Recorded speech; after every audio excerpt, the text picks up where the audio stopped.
On today's episode of Public Eye News, Election Day is just 8 days away, and an update on the crash of a Lion Air Boeing 737.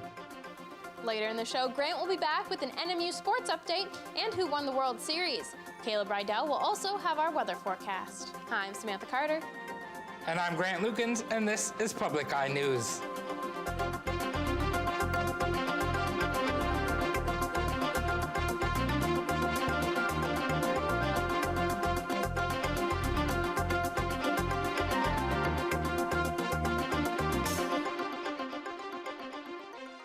Governor Rick Snyder says 2 universities will be getting new cybersecurity training sites. The announcement came at the 2018 North American Cyber Summit in Detroit. Northern Michigan University and the University of Michigan in Flint will be receiving the hubs within 6 months of the partnership being finalized. The hubs will provide a space for cybersecurity training, business services, and hands-on educational training. The hubs will prepare people to fight off real-world cyber attacks as they happen. Coach Grant Patulny and the NMU men's hockey team hosted their annual Pasta Party on Saturday. The Patulny Pasta Party is a huge fundraising event for youth hockey to get gear and the like. Attendees enjoyed a full-course meal with a salad and dessert, and attendees got to partake in many silent auctions for things like scholarships and one-year registrations for junior hockey. Attendees also met the hockey players and got to watch early season highlights as they ate. Coach Patulny believes it's important for people to meet the players and hear how they've come to play hockey at NMU. A 38-year-old Bark River man entered a plea deal for various charges associated with meth production today in Delta County Circuit Court. Bradley Dubord pled guilty to controlled substance delivery, controlled substance manufacture of meth, possession of meth, and ecstasy. According to authorities, Dubord was identified during a meth manufacturing investigation on September 13th. Dubord is a third-time offender and will be charged on January 22nd of 2019. And in yet another meth manufacturing arrest, 35-year-old Travis Hazley of Green Bay has been charged with possession of meth, ecstasy, marijuana, and controlled substances. The charges were filed after Hazley was found with meth and items used to sell narcotics after being pulled over for a traffic violation in Escanaba on July 19th. His jury trial is scheduled for April 9th, 10th, and 11th of 2019 in Delta County Circuit Court. The Marquette Downtown Development Authority, or DDA, and their partners will be continuing their district rebranding efforts on November 6th through November 8th using focus groups. The DDA is inviting business owners, managers, employees, and property owners to the roundtable-style discussion at 8 p.m. on the 6th. The public is encouraged to come to the roundtable at 6 p.m. on the 6th to give the DDA their input on the proposed changes. These meetings will take place at the Marquette Commissions at 112 South 3rd Street in Marquette Township. Heritage Sustainable Energy has been operating 14 wind turbines in the Garden Peninsula since 2012, but now they're expanding near the original grounds. Joshua Lucas, as the project manager for the expansion project, says this year will be focused on expanding and creating access roads and planning electrical infrastructure to prepare for the new turbines. 20 new turbines will be built and added to the Garden for more wind power. By 2020, the wind farm hopes to have construction finished and have the 34 wind turbines built and ready. And after the break, we'll be back with your national and international news. Stay tuned. I don't need to play every day. I can do this thing called adulthood. Fighting fire is just hours of hard, boring work punctuated by moments of sheer terror. I want to progress. I want to work hard for a reason. This kid finally realizes that he's alive. Wildland. Tonight at 10 after Frontline on Public TV 13. Welcome back. The man accused in the Pittsburgh synagogue shooting appeared in federal court today to face charges that he killed 11 people in this weekend's attack. Prosecutors plan to seek the death penalty against 46-year-old Robert Gregory Bowers, who has allegedly committed the deadliest attack on Jews in U.S. history. Authorities have stated that during the shooting, Bowers could be heard screaming, quote, "I just want to kill Jews. All these Jews need to die," end quote. Bowers will attend another preliminary hearing tomorrow in which prosecutors will outline their case against him. And nearly 200 people are feared dead after a jetliner crashed after takeoff in Indonesia. CBS's Tina Kraus is in London with the latest on the search and the investigation. Crews found wreckage of the Boeing 737 near the fuel slick where the plane went down in the Java Sea, along with passengers' belongings like these smartphone cases. Itu sudah tidak ada yang selamat. This Indonesian official says, "My prediction is no one could have survived." 189 people, including 3 children, were on board Lion Air Flight 610 when the nearly brand new jetliner crashed into the sea Monday morning, 13 minutes after takeoff. The pilot had requested to return to the airport shortly before the plane plunged into the waters off Jakarta, scattering wreckage for miles.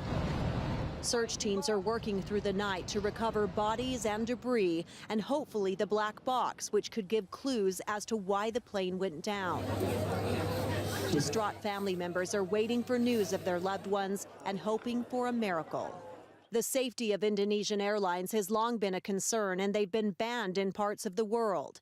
Europe lifted its ban in June after Indonesia made substantial improvements in their safety record.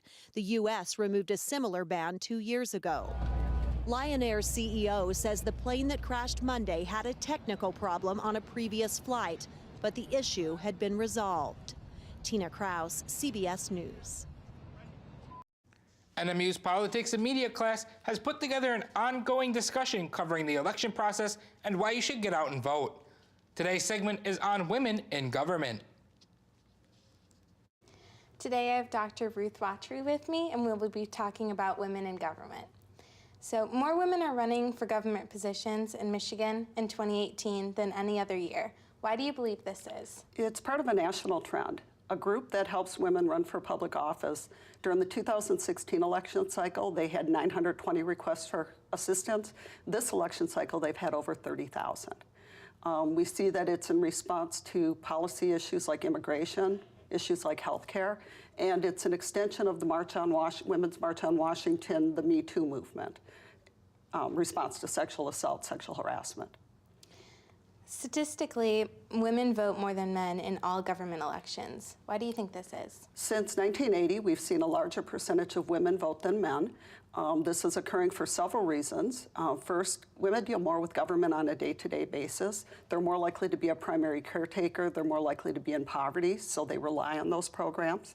Another reason is that we are seeing this, prior to 1980, the Republican Party and Democratic Party both supported women's issues.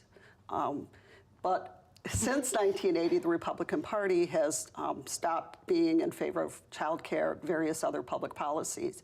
And since 1980, women have voted more on the Democratic Party than the Republican Party.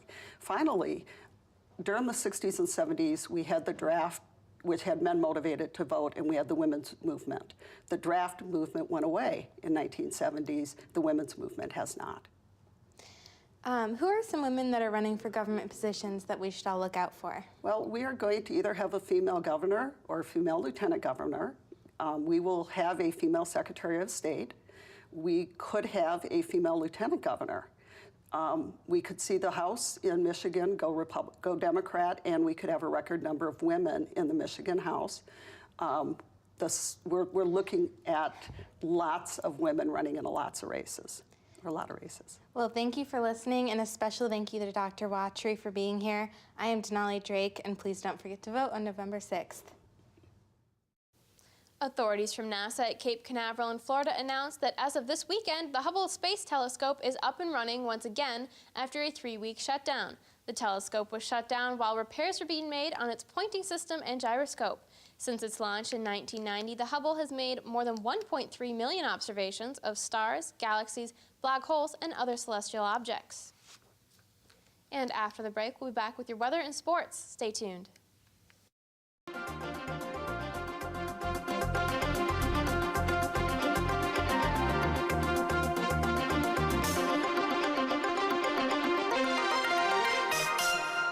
on Native America. Our history goes back to the beginning of time. Inspired by their deep respect for nature. We are a part of this forest as much as the forest is a part of us. America's first peoples formed a government that inspired the U.S. Constitution. This is the birthplace of democracy. Native Americans created some of the most advanced nations on Earth. Architects and artists made things of extraordinary wonder and imagination. Tuesday night at 9 on Public TV 13. Welcome back. I'm Caleb Rydell, going to be taking you through your weather for today.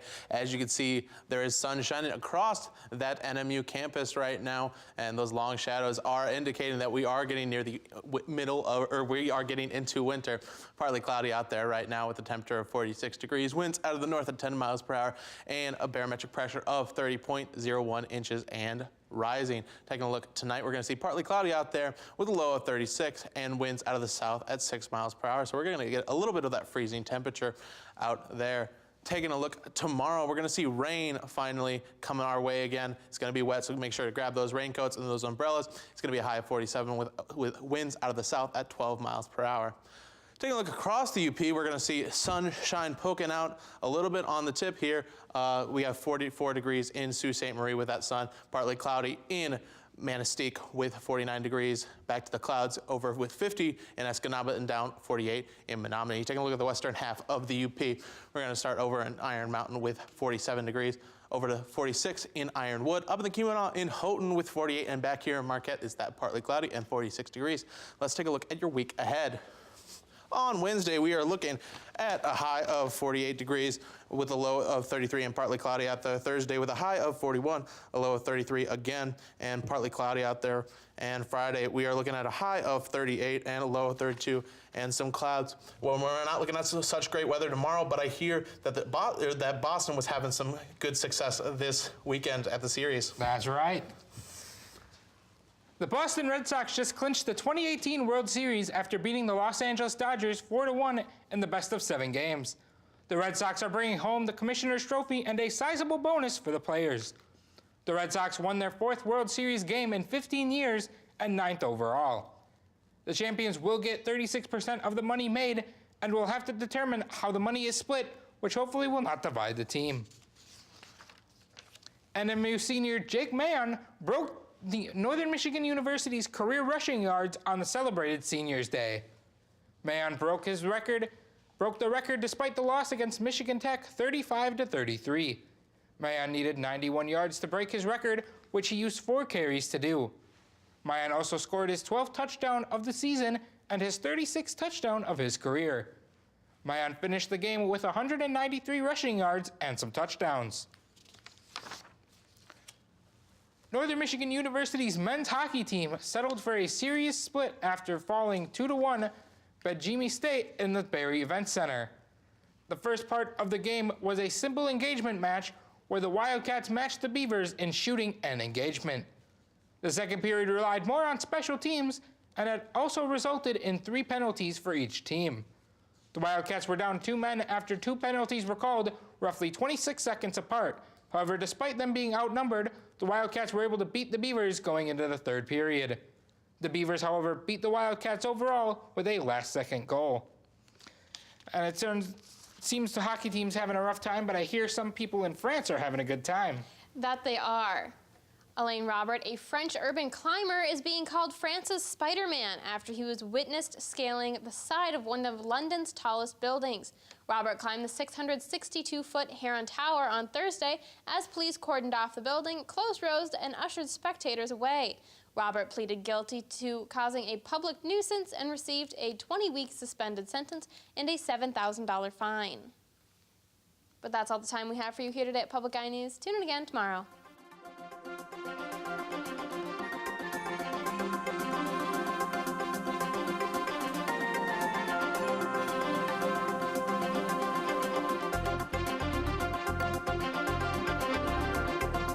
The preceding program was produced in studios located in the Edgar L. Hardin Learning Resources Center by WNMU-TV, Northern Michigan University Public Television.